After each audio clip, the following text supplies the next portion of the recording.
vu la nécessité et l'urgence, ordonne. Article 1er. Sont nommés membres des services personnels du chef de l'État aux fonctions spécifiées en regard de leur nom, les personnes ci-après. Aux représentants pour le suivi de la feuille de route de Luanda et des organisations économiques régionales, Article Sungu 1er. Sita Mambo. Nommés représentants personnels, messieurs Louvoiseau, Bolimela, Joseph, envoyé spécial, messieurs Poi, Loabea, Patrick, ambassadeur itinérant, messieurs, madame Isabelle Kibassa, messieurs Antoine Gonda, coordonnateur de la sécurité.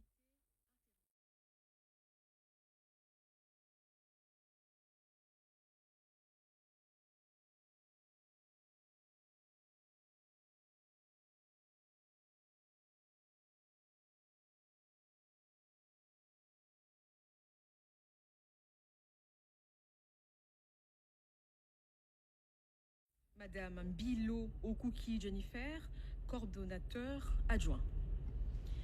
Gestionnaire de la qualité et des performances, conduite du changement.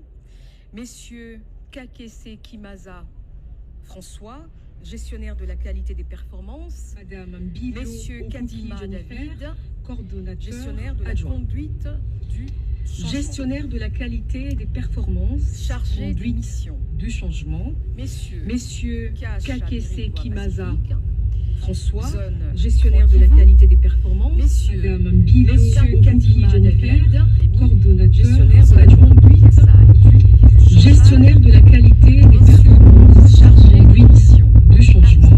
Messieurs Messieurs Kakese Kimaza François,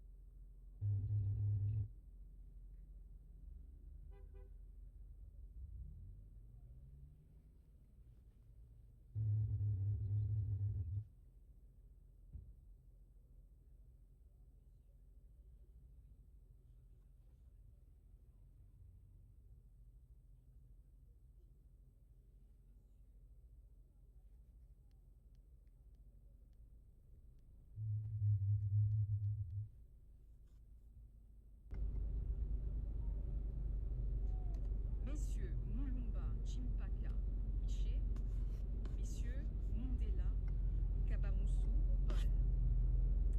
Assistant logistique, messieurs Mulamba Mouté Kemena Jopol. Assistant aviation présidentielle, messieurs descriveurs Jérémy Charles. Assistant logistique adjoint, messieurs Moussa Logistique Tongolo financière, Madame Luna Kiaba,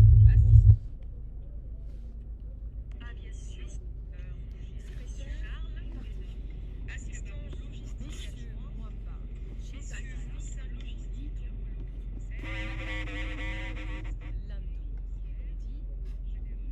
Madame Christina Tshisekedi Chika.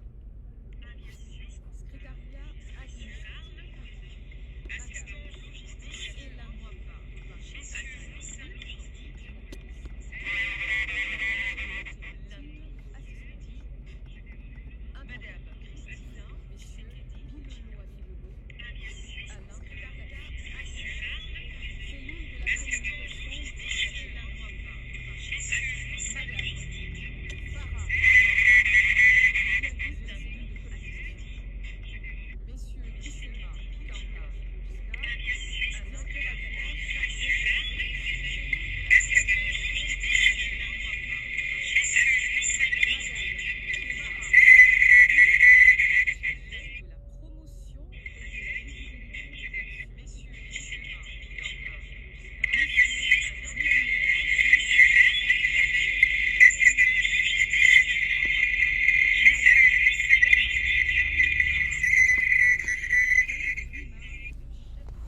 chargé de l'exécution de la présente ordonnance qui sort ses effets à la date de sa signature. Fait à Kinshasa le 6 mars 2025, Félix-Antoine Tshisekedi Tshilombo, président de la République, pour copie certifiée conforme à l'original le 6 mars 2025, le cabinet du président de la République, Anthony Kizokamole, directeur de cabinet. Ordonnance numéro 25/164 du 6 mars portant nomination d'un ambassadeur extraordinaire et plénipotentiaire de la République démocratique du Congo auprès de la République de l'Inde. Le président de la République, vu la Constitution telle que modifiée par la loi numéro 11/002 du 20 janvier 2011 portant révision de certains articles de la Constitution de la République démocratique du Congo du 18 février 2006, spécialement ces articles 69, 79, alinéa 3, 81, alinéa 1er, premier point 1 et 221 de la loi numéro 16/013 du 15 juillet 2016 portant statut du personnel de carrière des services publics de l'État, spécialement en ces articles 4, 5 et 19, vu tel que modifié, complété à ce jour l'ordonnance numéro 78/448 du 16 novembre 1978, portant règlement d'administration relatif au corps des diplomates de la République, vu l'ordonnance numéro 24/88 du 11 octobre 2024, portant organisation et fonctionnement du gouvernement, modalités de collaboration entre le président de la République et le gouvernement, ainsi qu'entre les membres du gouvernement, vu l'ordonnance numéro 22/003 du 7 janvier 2022, fixant les attributions des ministères, spécialement son article 1er B-3, vu l'ordonnance 24/022 du 1er avril 2024 portant nomination d'un Premier ministre, vu l'ordonnance numéro 24/039 du 28 mai 2024 portant nomination des vice-premiers ministres, des ministres d'État, des ministres délégués, des vice-ministres, vu la nécessité et l'urgence, sur proposition du gouvernement, ordonne. Article 1er est nommé ambassadeur extraordinaire et plénipotentiaire de la République démocratique du Congo auprès de la République de l'Inde, Madame Mushobekwa Ayaza Emily. Article 2, la précitée bénéficiera pour la durée de ses fonctions des indemnités et avantages prévus par l'ordonnance portant règlement d'administration relatif au corps des diplomates de la République. Article 3, sont abrogées toutes les dispositions antérieures contraires à la présente ordonnance. Article 4, la ministre d'État, ministre des Affaires étrangères, coopération internationale et francophonie est chargée de l'exécution de la présente ordonnance qui sort ses effets à la date de sa signature.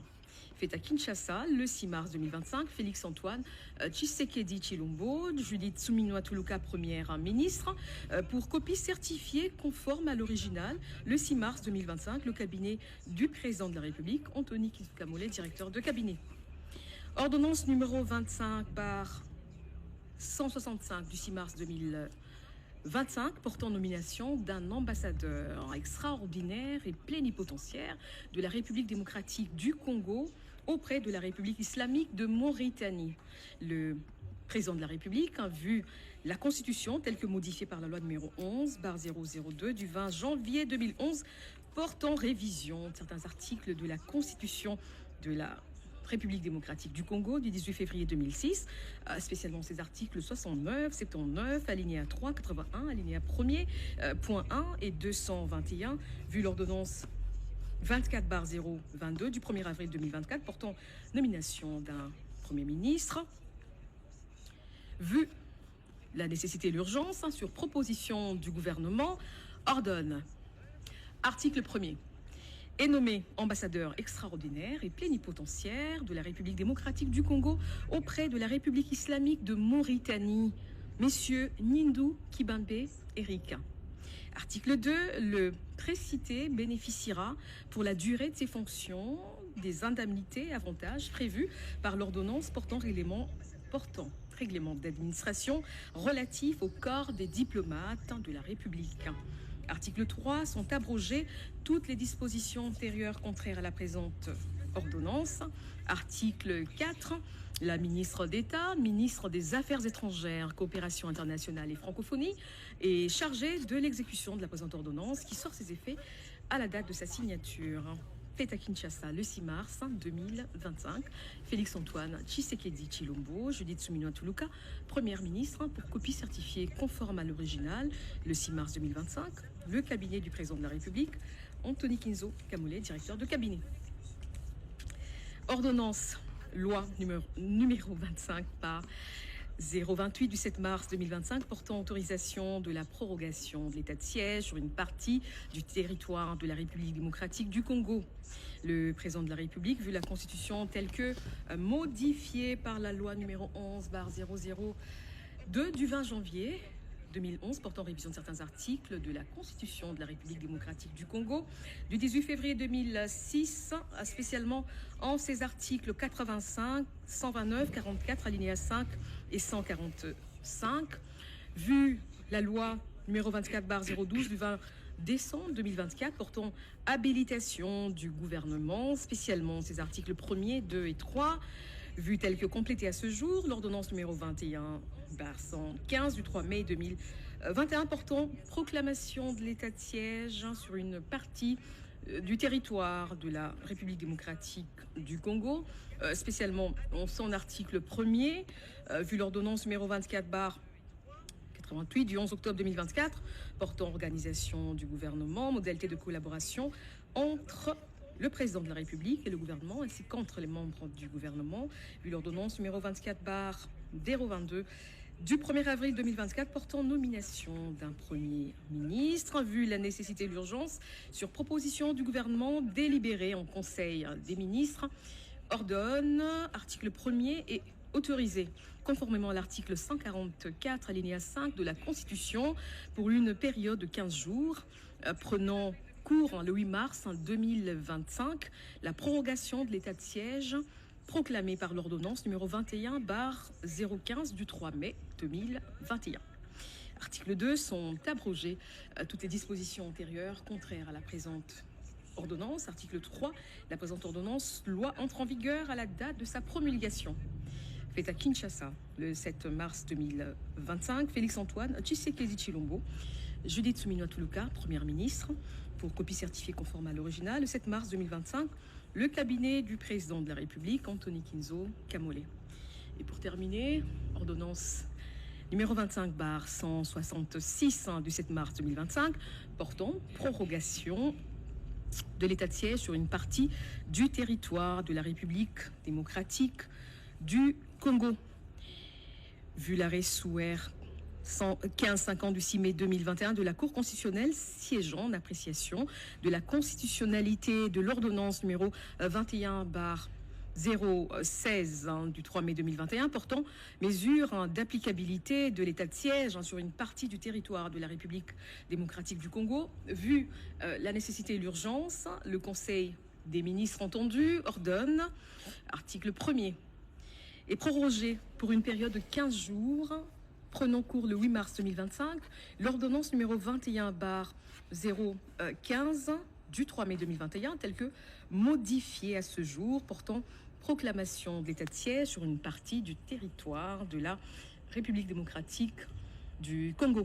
Article 2, sont abrogées toutes les dispositions antérieures contraires à la présente ordonnance.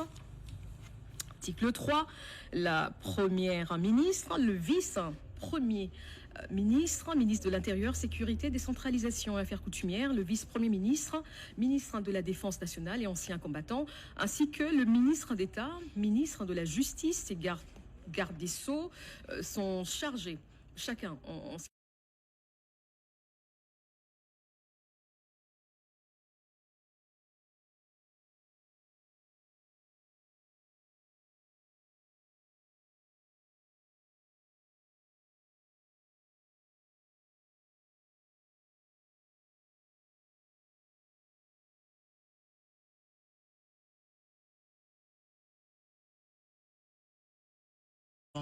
ordonnances signées par le chef de l'État, lues ici par Madame Tina Salama, porte-parole du chef de l'État. Merci Madame. Merci. Merci à vous. Poursuivons avec ces journal. Après de fructueuses séances de travail avec le chef de l'État, la même délégation de parlementaires s'est rendue à la chambre basse du Parlement congolais. La situation sécuritaire et humanitaire a couronné leur périple au sein de cette chambre du Parlement. Des précisions dans ces reportages. Nous a rejoint. On est ici d'abord parce que, vous savez, quand on est français, on regarde toujours la République démocratique du Congo comme finalement le grand pays qui peut-être dans un siècle assurera l'avenir de la francophonie. On ne sera plus là, mais ça mérite qu'on ait un regard particulier sur vous. Ensuite, on est tous les trois députés européens et tous les trois, on voit que cette Union européenne est à deux vitesses. On applique des principes pour les uns, on ne les applique pas pour les autres. Notre pays subit un pillage et des meurtres qui ont trop duré. Ça fait presque 30 ans que cette situation existe. Et au Parlement européen, on a reçu le prix Nobel, qui a été aussi prix Sakharov, le docteur Daniel Mukwege, qui a été un excellent ambassadeur pour vous. On l'a reçu, on a dit qu'il a raison et on est passé à autre chose. Voilà. Et nous, simplement, ce qu'on veut, c'est que ce pays soit traité comme tout le monde. On a vu que l'Union européenne était capable de réagir très vite quand un pays envahissait un autre. On a vu ce qui s'est passé en Ukraine. On a pris des sanctions en quelques heures. En quelques heures, on a bloqué tout le ciel européen, etc. Et regardez ce qui se passe pour la RDC. Ça fait des mois qu'on demande des sanctions. Dans ma commission, j'avais un peu soulevé, comme on dit en France, un lièvre, qui était ce fameux accord signé le 13 février 2024 sur les minerais rares, où, comme l'a dit votre président, l'Europe se transforme en receleur, puisqu'on achète des minerais volés. Et donc on se bat au Parlement européen d'abord pour que la lumière soit faite sur cet accord et qu'on l'annule, et puis deuxièmement pour qu'il y ait des sanctions qui soient prises contre le Rwanda, qui est le seul moyen de le faire plier, de lui montrer qu'il ne peut pas continuer. Agression rwandaise avec ses supplétifs des M23 après une série d'auditions de près de 5 membres du gouvernement sur cette question à l'Assemblée nationale. La commission défense s'apprête à remettre les rapports détaillés sur la situation sécuritaire et humanitaire qui prévalent dans cette partie du pays. Un package contenant des recommandations pour le retour de la paix. Anim Balaka pour les détails. À quelques jours de l'ouverture de la session ordinaire de mars, la Commission défense et sécurité de l'Assemblée nationale finalise un rapport sur la situation sécuritaire à l'est de la RDC. Un document crucial qui découle des récentes auditions des 5 membres du gouvernement appelés à s'expliquer sur la guerre d'agression menée par l'armée rwandaise et ses supplétifs du M23 AFC dans les provinces du Nord Kivu et du Sud Kivu. Face à la gravité de la situation, la Commission défense et sécurité a exercé l'une de ses principales prérogatives. Il s'agit d'auditionner les membres du gouvernement concernés par la crise sécuritaire. Ainsi, le vice-premier ministre en charge de l'Intérieur, Jacquemain Chabani-Louko, son collègue de la Défense, Guka Bombo Mwandia Vita, la ministre des Affaires étrangères, Thérèse Kaïkwamba, le ministre des Finances, Doudou Roussel Fouamba, ainsi que le vice-ministre du Budget, Élisée Boukoumouana Maposo, ont été entendus. L'objectif était d'obtenir une vision globale des opérations militaires en cours, de l'impact humanitaire sur les populations civiles, ainsi que des moyens financiers et diplomatiques engagés pour contrer cette guerre imposée à la RDC. Les auditions ont été initiées par rapport à la situation de la guerre qui sévit actuellement à l'est du pays. Vous savez vous-même que le Nord Kivu, comme les sites Kivu aujourd'hui, une grande partie de notre territoire est passée sous contrôle du Rwanda aujourd'hui, évidemment avec les supplétifs des M23. Et c'est une situation qui préoccupe les députés au plus haut niveau et c'est ainsi que la Commission a initié ces auditions pour essayer de comprendre et de s'imprégner des vrais problèmes qui se posent par rapport, par exemple, aux effectifs des militaires, par rapport au montant alloué. Ce sont des matières qui restent, en tout cas pour la Commission, et le reste, d'ailleurs, à travers les recommandations que nous allons formuler, je crois que ça va se décider par l'Assemblée nationale, si vous voulez, le bureau qui aura à gérer la suite de tout ce qu'on aura recueilli ici comme information. Nous venons de mettre sur pied une commission qui va travailler pour préparer les rapports. Et ces rapports, nous allons l'étoffer avec des recommandations que nous allons déposer à l'Assemblée nationale. Et puis, ce qu'il faut savoir, notre commission n'est pas comme toutes les autres commissions où nous devons divulguer tout ce qui a été dit ici. Parce que, vous savez, le pays étant en guerre aujourd'hui, la matière que nous avions eu à traiter avec les différents ministres, ce sont des matières tout à fait sensibles qui font que c'est le bureau, notre chambre qui va décider pour la suite. La commission défense et sécurité promet de poursuivre son travail de suivi et d'interpellation afin de garantir la transparence et l'efficacité des actions menées sur le terrain. Après du Kolwezi dans la province du Lualaba, le Tanganyika est la prochaine étape de la campagne menée par le président du Sénat, une itinérance initiée dans le but de mobiliser la population sur la crise dans l'est de la RDC. Sur place, Jean-Michel Sama Lukonde appelle la grande communauté de cette entité à la conscience nationale pour éradiquer cette guerre imposée par les ennemis de la République démocratique du Congo. Janine Kalinga sur les images des Bienvenus au Sala. Mobilisation générale de la jeunesse du Tanganyika contre l'agression rwandaise. Le président du Sénat, Jean-Michel Sama Lukonde, en première ligne au front à Kalemi, ville frontalière avec la Tanzanie. Face à une foule nombreuse avec laquelle Sama Lukonde a communié dans un meeting populaire à la plage de Kalemi le 6 mars 2025, il a souligné la nature économique de cette guerre et a insisté sur la vigilance, d'autant plus que ce sont les minéraux dont les lithium de Kalemi qui sont visés par les envahisseurs du territoire congolais. Le speaker de la Chambre haute du Parlement a invité toute la population à la vigilance. Ça a été une occasion pour nous de communier avec la population à travers un meeting populaire et faire passer ce message de sensibilisation, d'abord d'unité et de cohésion face à l'agression, mais aussi de la mobilisation de nos jeunes.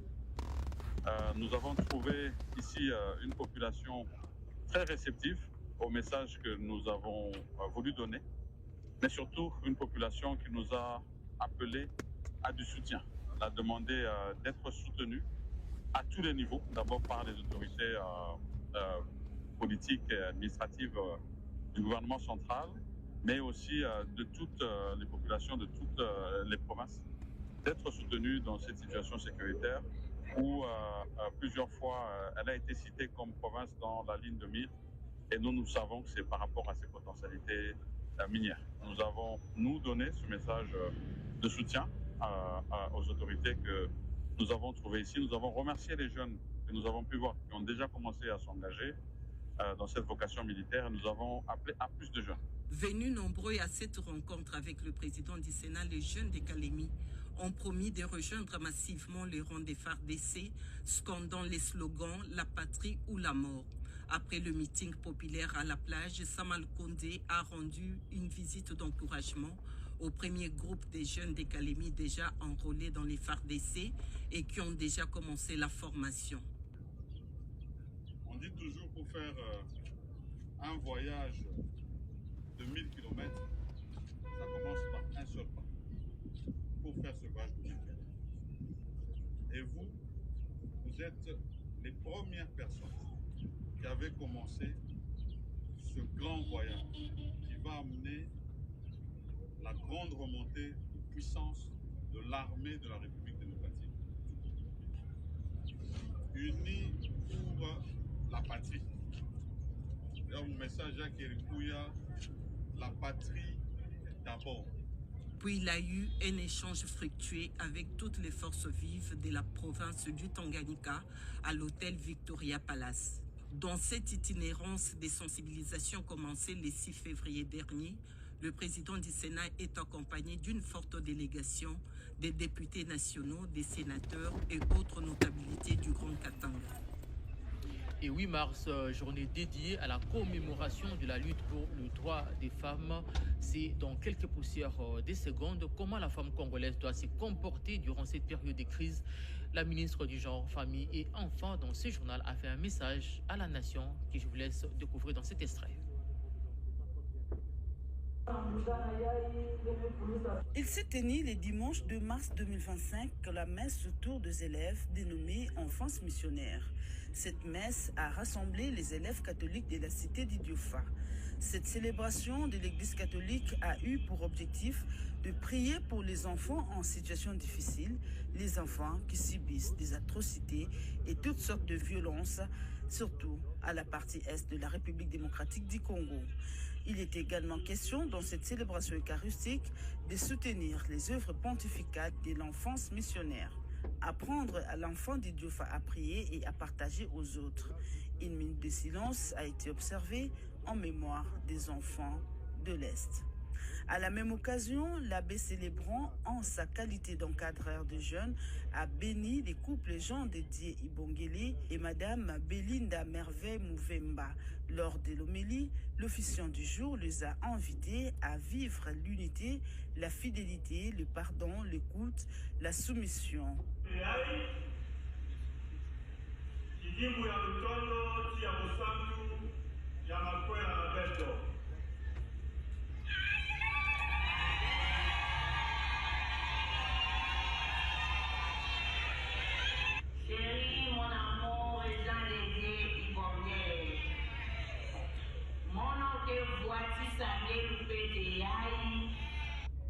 Dans la province du Kwilu, les étudiants de l'ISTEM IPAMU ont été encouragés à intégrer l'armée. Un appel du directeur général de cette université lors d'une matinée organisée pour la circonstance. D'autres détails dans ce reportage. L'ISTEM IPAMU, sous la direction d'Ozombanga Masaka Mardoché, a organisé une séance de sensibilisation destinée à encourager les étudiantes à envisager une carrière au sein de l'armée congolaise. Cette initiative s'inscrit dans le cadre du souhait exprimé par le chef de l'État et soutenu par le ministre de tutelle. L'événement s'est déroulé dans la salle de promotion de l'Institut, marquant ainsi le lancement officiel des activités du mois de mars.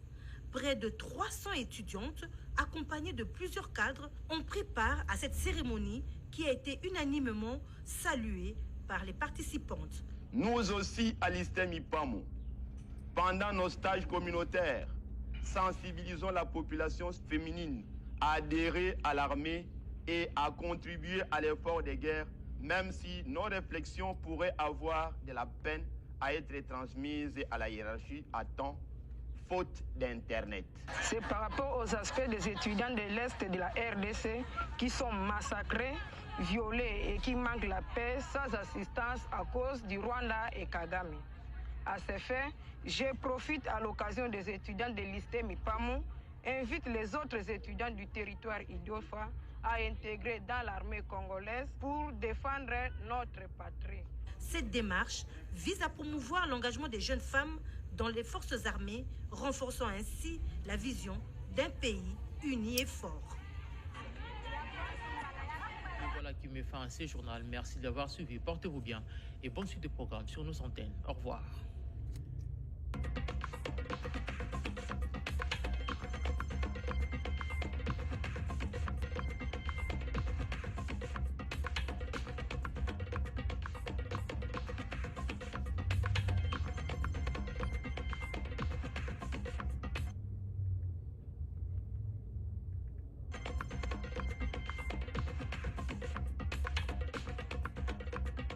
La République démocratique du Congo, à jamais égale à elle-même.